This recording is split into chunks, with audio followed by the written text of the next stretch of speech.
This is the Puma Future 9. After a disappointing release of the Future 8, the biggest question is this better? Let's find out. The Puma Future 9 represents Puma's latest interpretation of their creative playmaker boot. Players like Neymar, Jack Grealish, Luis Suarez have been the faces of this boot. Also this guy, but I refuse to say his name out loud. The Future series has always been about expressive football, flashy colorways, comfort, but also a boot that's kind of been all over the place as far as build. Puma's official specs outline a range of upgrades that are more so a return to form. The Fusion Fit engineered knit upper is meant to hug the foot like a second skin while adapting to movement. Grip Control Pro and 3D texturing across the upper of the boot intends to enhance overall feel of the ball. It's not just sticky rubber glued on top, but a more thoughtful approach to adding grip elements. Power tape is still there, a technology the Future line has had for a while now. It's meant to provide midfoot reinforcement for lockdown security without killing freedom of movement. There's much less of it this time. There's a Flex Agility outsole with a circular stud layout designed for fluid 360-degree motion and movement. More on that later because I couldn't agree less. Compared to the somewhat mixed reception of the Future 8, and when I say mixed, I mean very bad, the Future 9 looks and feels more like what fans of the line have been asking for. Softer, more adaptive, and less restricted in the areas where touch and feel matter most. Before we get into my opinions, I wanted to discuss the Future line over the years because it's kind of been all over the place. Let's start with the Future 5, probably one of the weirdest boots I've ever seen, but it was a true knit upper, almost too much, and it was pretty thick in my opinion, but that was honestly one of the most comfortable boots I've ever tried.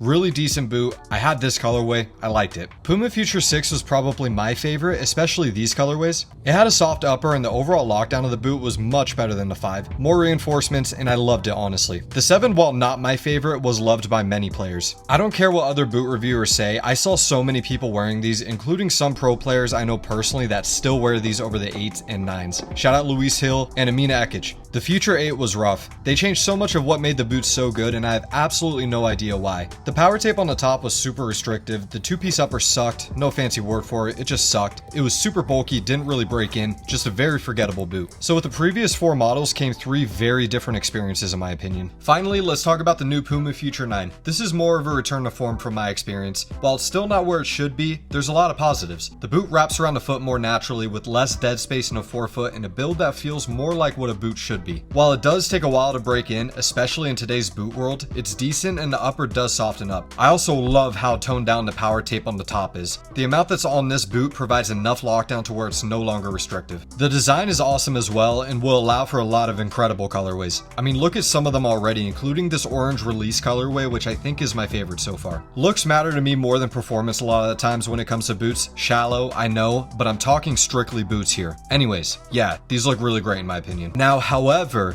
there's definitely some negatives that need to be discussed. The first time I wore these, my feet went numb. Okay, maybe a little dramatic, but it was definitely hard on my feet, quite painful, and that's mainly due to how stiff the sole plate is. This is more of a personal thing though. If you like a stiff sole plate, these might be for you, but yeah, I do not like stiff sole plates, and these were really hard on me. The heel leaves some space open. There's a little bit of heel slippage. If you guys know me, heel lockdown is like the #1 thing for me. That always needs to be on point. I think it goes without saying, good heel lockdown prevents a lot of injuries and is the main thing that keeps your foot in place, but definitely an improvement to the 8 where you could literally pull your foot out while the laces are tied. The Future 9 is also quite heavy for today's standards. That's mainly due to the sole plate. I feel like it's a bit chunky and I do think that's where the weight comes from. It's also not kind to people who have wide feet. It's a pretty narrow boot that doesn't stretch much on the sides, so be warned. I also want to mention, I'm tired of overly sticky materials that have absolutely plagued football as of late. The normal person does not play on pristine wet grass. Most of us play on dry turf or just dry grass, and I find myself tripping over the ball a lot. It's just too much and it's unnecessary. God forbid you use a sticky upper with the Puma Premier League ball, by the way. You'll see this later, just wait. Lastly, the studs are just too long and chunky. Y'all don't want a 2-foot tackle in these, I'll tell you that much. For real though, I would say these are very close to not being suitable for AG, even though this video is made on artificial grass. The turf here is pretty deep and I still feel like it's almost too much. So I'm here at the field today to give you guys my thoughts while I have them on feet. I'll probably end up reinforcing some points, but right off the bat, I will say I'm wearing grip socks today. I didn't wear grip socks the first couple times that I wore them,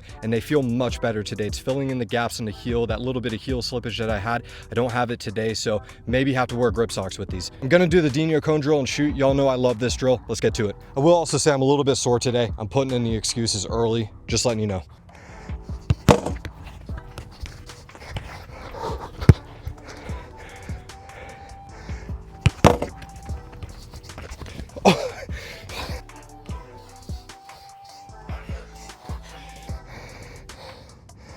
As I said before, that Puma ball is sticky. And then with the grip elements on this shoe, forget about it. Or maybe I should have some accountability here and maybe I just suck, I don't know.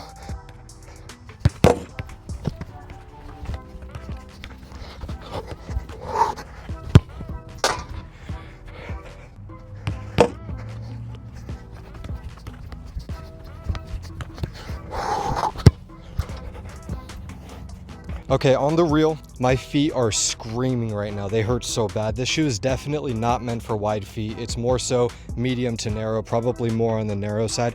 And especially since I'm wearing grip socks right now, it might work in the heel, but definitely up top in the width, it just hurts so bad right now. Also with the shoe, specifically the sole play being a little bit on the heavier side, you do feel it. And although it's probably not enough to affect your play, it is noticeable.